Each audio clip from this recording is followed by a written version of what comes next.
Welcome into another edition of our advancement interview series. We've been so fortunate over the last couple of weeks to talk to a lot of the prominent and just incredible people at Baylor University, and today is more of the same.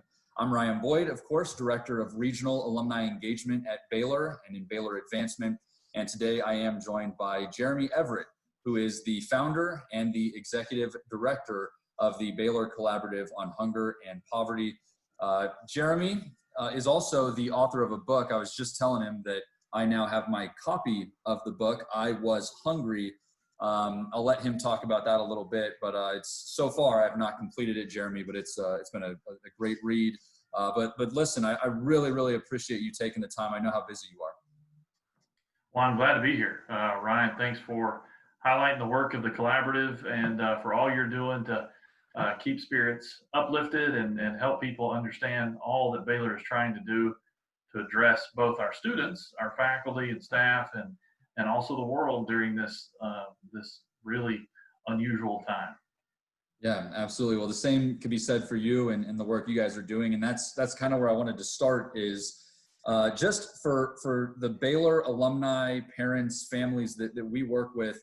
For those that may not be as familiar, Jeremy, with the work that you and your team does, obviously you were the founder initially, I should have said, of the Texas Hunger Initiative that now has transformed and been rebranded into the collaborative. So maybe just a quick background on yourself and obviously some of the work and just kind of the look and feel of what it is that you do on a daily basis. Yeah. Well, I've been doing hunger and poverty work now for over 20 years, and really most of that work was born out of experiences both living and working in economic development work prior to coming to Baylor and launching the Texas Hunger Initiative. We really operate with three core principles, and one is that you have to have proximity to the problem. You can't solve a social problem from a distance, so you really have to immerse yourself in that reality. So we have regional offices around the state that are living and working with communities that are both highly impoverished, but also organizations that are working to address those issues on a daily basis. And then the second thing is you have to know what research suggests. Oftentimes we have a lot of good, well-meaning intentions to address these particular issues, but sometimes the work that we do might do more harm than good. And so that's really why you need research and strong evaluations of your interventions to go alongside with that proximity, because you're more likely to know what actually can help really move the needle on hunger and poverty, both in the U.S. and around the world. And the third area is our faith perspective. We need to really own and understand what our faith tradition teaches us. Of course, Jesus says, "I was hungry and you gave me food," and that's one of his strict instructions for people who are followers of Christ. There in Matthew 25. Of course, that's what my book is named for. So we feel privileged to be able to do the work that we do, but the Baylor Collaborative on Hunger and Poverty is an outgrowth of our work with the Texas Hunger Initiative. All of our work that we had done for the first 10 years of THI's existence was trying to find scalable solutions, both so that we could end hunger in Texas, but also develop solutions that could translate to other states and even other nations. And so after working in about 25 states over the past 10 years, Baylor came to us and we decided together, hey, it was time to expand both the name and the vision of the work. And so that became the impetus for launching the Baylor Collaborative on Hunger and Poverty. We still keep the Texas Hunger Initiative. Now we just have rebranded that, and that's what we call our program that is Texas specific. And I know that the truth is you could probably talk at great length about each aspect of that and all of honestly all the really cool things that you guys are doing. What I'm excited to dive into today a little bit, Jeremy, is with each of these videos we've looked at kind of the impact of the coronavirus and then kind of responses at Baylor University in various capacities. And for you guys, you had this really unique opportunity where you have been tasked with, and you're now partnering with corporations and with USDA to directly fight, if you will, the coronavirus and certainly the hunger that comes with that. So as a way to set the stage for the work that you're doing, obviously last summer you were able to put forth I don't want to put words in your mouth, but kind of the first go round with a Meals to You program. So I wanted you to kind of, highlight what it was that you guys were able to put forth last year, the vision with that, and then kind of lead that into the opportunity that you've now been given as a major player in this fight against the coronavirus. Yeah, well, our job is to be a research and innovation project at Baylor. And so we typically have about a dozen projects that we're doing a deep dive with at any given point. And so some of those projects are going to be domestic, some of them might be global projects. But this was a project that had kind of been born out of a decade worth of experience trying to address hunger both in Texas and around the country. What we found specifically for children when they were out of school during the summer is that's when childhood food insecurity skyrockets. And food insecurity is essentially the technical definition that we use in the anti-hunger community, which basically means that someone doesn't have enough food to live an active, healthy lifestyle. So they're missing meals. And so we see child hunger every summer skyrocket nationwide when kids get out of school because they don't have the school lunch program to be able to rely on or the school breakfast program.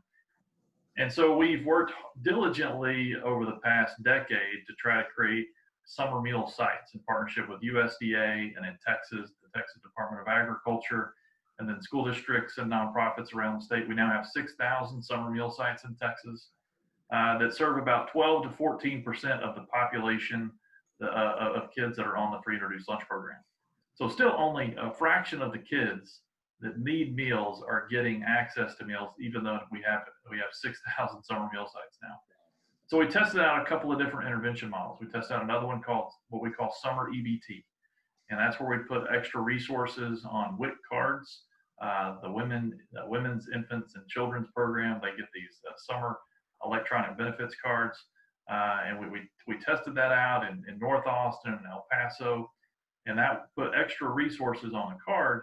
So when kids got out of school, that particular family could go to the grocery store and they could purchase a little more food, recognizing that their oftentimes, their income wasn't going up during the summer, but their expenses were.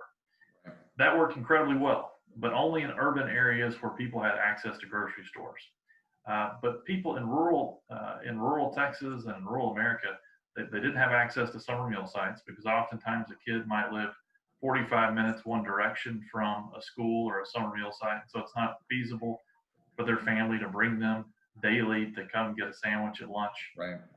And so we had to figure out, instead of getting the kids to the food, we had to figure out how we could get the food to the children in rural Texas. So we, in partnership with USDA, launched the Meals to You program last summer. We had 4,000 kids that were on our initial pilot, a little 10-week demonstration project. We served about 485,000 meals and snacks to those 4,000 kids over that 10-week period in partnership with McLean Global, who was our vendor for the program. And UPS was the one that was delivering the food and directly to people's doorsteps. It went incredibly well. We heard great feedback from the school districts and the families that were part of the program. And so USDA came back to us early this fall and said, can you expand the program? And so we thought, sure, we'd be happy to expand it. And so we discussed expanding it to New Mexico and to Alaska. Now, many of the communities that we were going to be serving in Alaska don't even have roads to get there. And so literally there's an island that was, it's going to be a part of the summer demonstration project that is as close to Russia as it is Alaska. I mean, it's just incredibly rural. And so they said, hey, can we expand there? And we decided, we could do that in partnership with the state of Alaska. And we were going to serve a total of 10,000 kids, including the kids in Texas, the kids in New Mexico, and the kids in Alaska.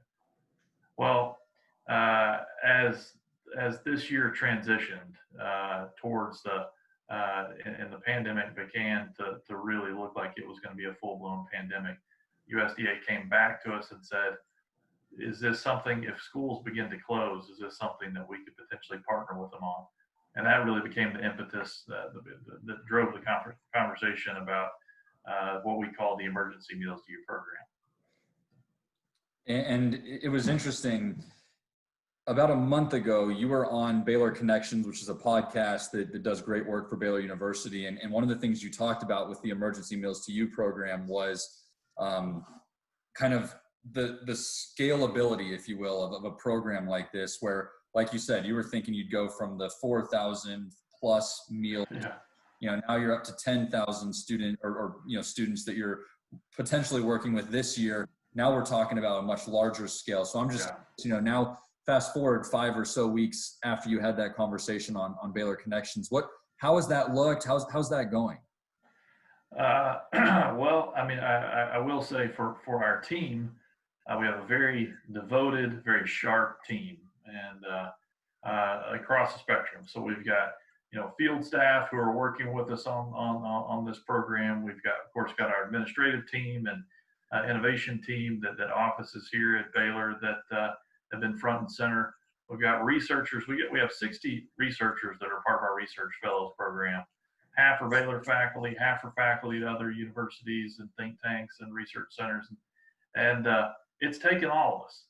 It's taken all of us. I've joked that most of our staff have been working 26-hour days for the past 6 weeks or so, and so that little program that went from 4,000 kids to 10,000 kids, which if you look at our dozen programs that we're running at any given point, that's relatively small.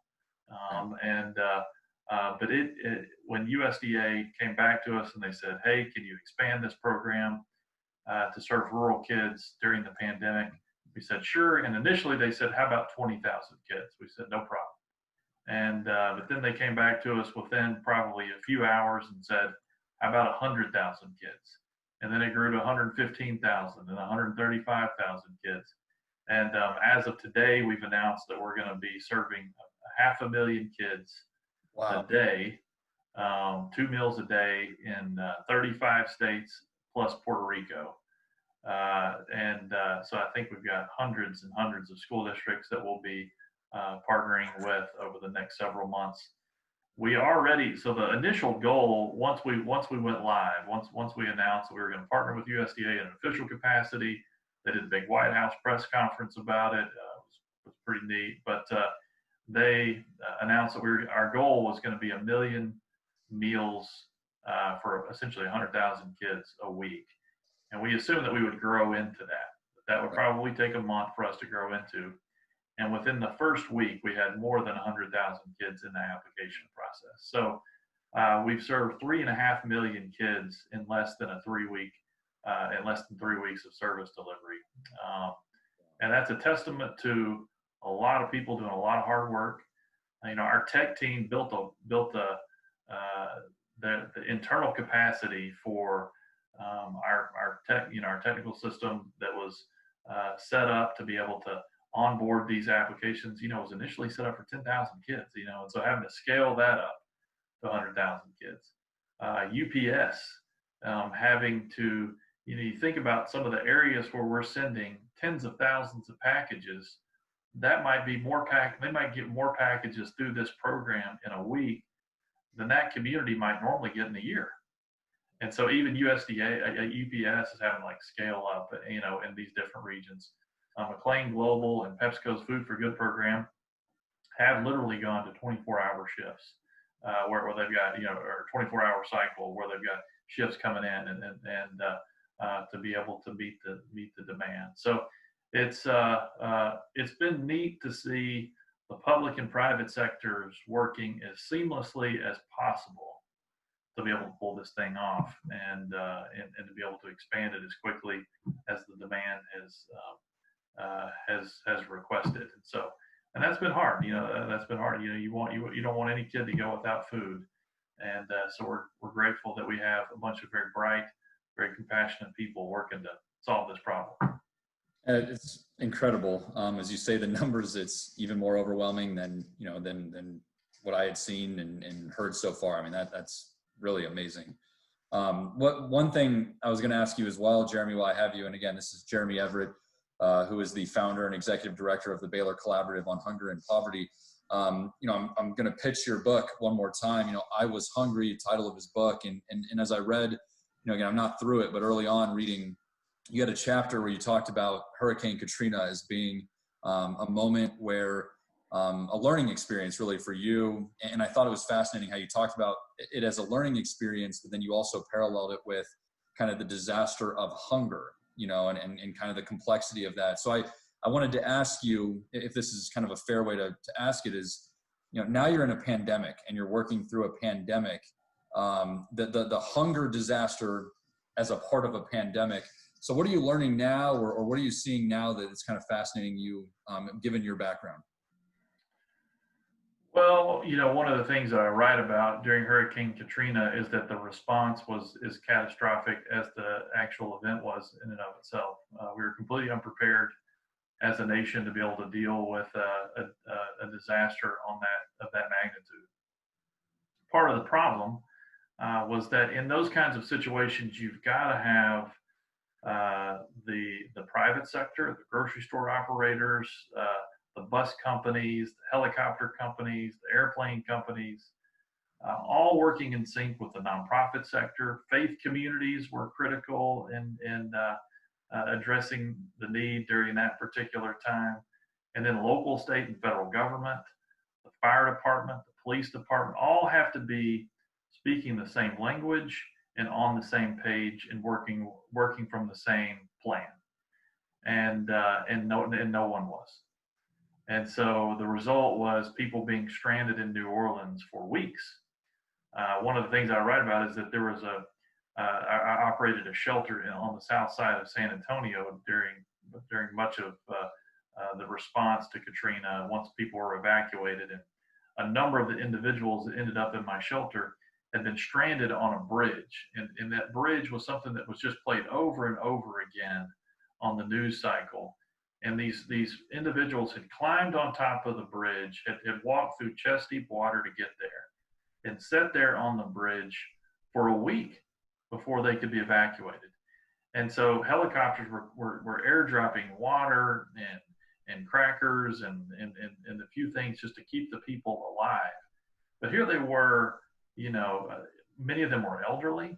One of the women was in her mid-70s and broke her hip trying to get up onto that bridge and sat there for a week with a broken hip before being evacuated. By the time she got to San Antonio, our hospitals were full. And so she came into our shelter and we put her on the lone hospital bed that we had in a sea of Army cots in our shelter. And when she needed to use the restroom, 4 of us would have to pick up the 4 corners of her sheet and take her back and forth to the restroom before we could eventually get her to a hospital. Well, the situation is very similar. Our hospitals are overrun. Our systems and infrastructure are not communicating with each other, and so the result is that oftentimes our response might be as bad as the actual event that's happening. And so we've all seen, that communities aren't getting adequate testing. Maybe they're not getting adequate ventilators, or it's taken a long time for communities to be able to scale up accordingly. In the hunger space, one of the things that we've seen is that communities that were not used to collaborating, and we spend a lot of time over the past decade building hunger-free community coalitions. And in communities where those coalitions existed, you had the corporate sector, the nonprofit sector, faith communities, school districts, city government, all around the table, and they knew each other and they met together, and they were always used to working to identify gaps that the community identified, and then developing strategic plans across those sectoral lines to address those gaps. And so in communities where that was happening, their response to the pandemic was quick. They were able to shift gears really quickly because they already had that established communication infrastructure, that established trust built between community organizations, and they knew how to work together. They knew how to operationalize a plan. Right. In communities where that didn't exist, communities were having to come and get to know each other, figure out what resources were out there beyond their own organizational resources to begin to start the partnership process after this happened. And when that happens, you're delaying your capability by a minimum of 4 to 8 to 12 weeks to be able to respond on a very base level. these other communities are responding at a very high level in a very comprehensive capacity because they're used to working in a collaborative manner. So that's one of the things when we see those parallels from Hurricane Katrina, what we learned from Hurricane Katrina before hurricanes like Gustav and Ike, a lot of those hurricanes hit, and we had a more organized response. I think we're seeing a lot of parallels, and a lot of the infrastructure that we built to public and private infrastructure that we built to address disasters like hurricanes had not been developed to be addressed to address these kind of pandemic situations. So I think we know that we need it now, and so I'm hoping that we use this as a learning experience and build that before, just to help us survive normal times, much less these difficult situations. It's amazing, it really is. What are next steps now, Jeremy, for you? And that's probably not easy to kind of sum up, but I'm also interested, along with kind of the next steps, can you also speak to the best ways for people to, to help you out, to donate time or resources, funding, whatever it may be? How does someone watching this video help, and what those next steps look like? There are a number of ways. So those are great questions. Next steps for us as an organization are expanding this program from 115 or 120,000 kids that are currently enrolled to somewhere around 500,000 kids. And so our team over the next 3 weeks will be just constantly enrolling children, working with our vendors to get food to families that are in difficult circumstances in rural America. After that, so the program will last through June 30th. Currently, they may come back. Congress and USDA would have to determine if they want to expand it throughout the entire summer. We're not sure what they'll do. DC is as unpredictable to us, I think, as it is to anybody, and so we'll see what they determine to do. But our team is prepared to serve meals to kids through June 30th. What we learned from the recession is that it took 6 years for us to begin to see food insecurity levels or rates of hunger drop to pre-recession levels. Wow. So it shows that families that are economically disadvantaged, it takes them a lot longer to recover from these economic disruptions like the recession or certainly like the pandemic. So our team is already beginning to shift gears to think, okay, after we get through just this initial emergency response system, what do we need to be doing to be prepared to address this post-pandemic, crisis that is going to linger probably for 2 to 5 to even 10 years after this whole event. After we make it through this whole event, and we're not even sure when we're going to make it through this whole event, right? We're not sure if we really have turned the corner as a nation, or if we're going to see another spike. Is it going to come back in the fall or winter? But that's what our team is really looking at. For ways people can get involved, there are several ways. One, if they live in rural America, making sure that their school district knows that this is a resource available to them, and send them to our website, hungerandpoverty.org, and people can see how to get plugged into the Meals to You program through that website. Other ways are volunteering in the local community. If you're healthy and in good shape, the Meals on Wheels program is a program that has really been decimated by the lack of, they've lost a lot of their volunteers. A lot of their volunteers that are delivering meals to homes are the elderly. The elderly are delivering meals to the elderly, and which is a remarkable program. One of my favorite interventions nationwide is this Meals on Wheels program. But we really see that they need more volunteers, and so that's a way that they can get plugged in locally. They can also give. We've had a lot of generous Baylor alumni donate to the collaborative over the past month to really help us combat this particular issue. As you can imagine, it requires as many staff as we can pull together to be able to address this situation, and but also thinking about it after we get through the crisis. So how can Baylor alumni come and partner with us to help us address the food security, what's it going to become, a food security epidemic, both now and after the crisis. We're probably going to see food insecurity rates almost double. So going from 40 million Americans, I think right now we're looking at somewhere in the neighborhood of 60 to 80 million Americans that are having food disruption. So those are the ways families can get plugged in. They can build a hunger-free community coalition too in their community after this thing gets over, to make sure that their community is better prepared in the future. Last thing, Jeremy, I know you're really busy. It's amazing the work you talk about and the number of hours your team puts in. I'm just curious, I saw about a week ago, this is just one of many examples. The Waco Independent School District gave you guys an award, the RISE Award, for the community, the community involvement and the difference you're making. And like I said, that's one of many. I've also seen, it's awesome to see news articles in Maine and in these other states where it's, Baylor's name, the Baylor Collaborative's on it because you're making an impact. So how much opportunity do you and the team have to reflect on some of these great successes? That's a great question. I was thrilled for our local team, led by Craig Nash and Chelsea Strawn, who have worked tirelessly to get the curbside meal program up and going for Waco ISD, and in partnership with Waco ISD's nutrition program. So that was a real accomplishment. This is the kind of work that they do day in and day out with school districts, and that's one thing that honestly is probably left out of the news cycle right now, is that we're getting a lot of publicity around the Meals to You program, but the rest of our field staff are working with the other 12. We've got 50 school districts that are enrolled in our Meals to You program from Texas, but we got about 1,200 school districts that are serving curbside meal programs. Wow.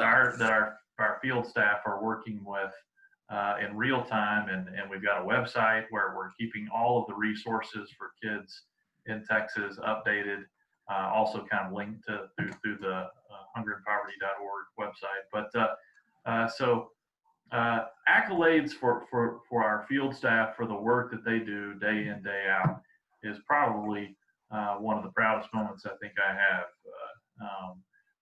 as the executive director. And I think, I'm just, in terms of reflection, we meet all the time, and we probably are able to reflect in 3-minute increments right now. And somebody will have a thought and they'll share it during one of our meetings, and we all might kind of pause for a second, but then we're hard charging on, to try to solve the next problem. So having said that, we will do what we call a postmortem after this is all over, and we'll all sit around together and talk about lessons learned. We'll reflect on the things that didn't go well that we want to improve. We'll also reflect on what went well and what it meant to us as individuals and as a team to be able to be a part of, hopefully, the solution, not just a part of the problem. So but it's been, I'll tell you, it's been meaningful, and that given that a lot of this happened, our first boxes went out on Easter Sunday, Easter weekend, and I thought that was one of the coolest Easter weekends I've ever been a part of, because the people, after losing jobs, not knowing where your next meal is going to come from, to be able to receive a box of 20 meals for each of your kids in your household, that is experiencing death and resurrection in a very real, tangible way. And so that was very meaningful. And so I think we've experienced a lot of little deaths, a lot of small resurrections throughout this process. And so just grateful that we can, that we were able to be a part of it in such in as big a way as we could handle, that's for sure. And the work you're doing is incredible. Those numbers are staggering. And Jeremy Everett, the executive director, also the founder of the Baylor Collaborative on Hunger and Poverty, I really, really appreciate your time today. Hey, thanks, Ryan. Thanks for the invitation and what you're doing to tell the Baylor story. We're going to continue producing and publishing these videos as we make our way through the pandemic, hopefully sooner rather than later. But continue to follow along as we highlight more stories like the Baylor Collaborative on Hunger and Poverty, where amazing things are happening in the Baylor community. I'm Ryan Boyd, signing off on another edition of the Advancement Interview Series.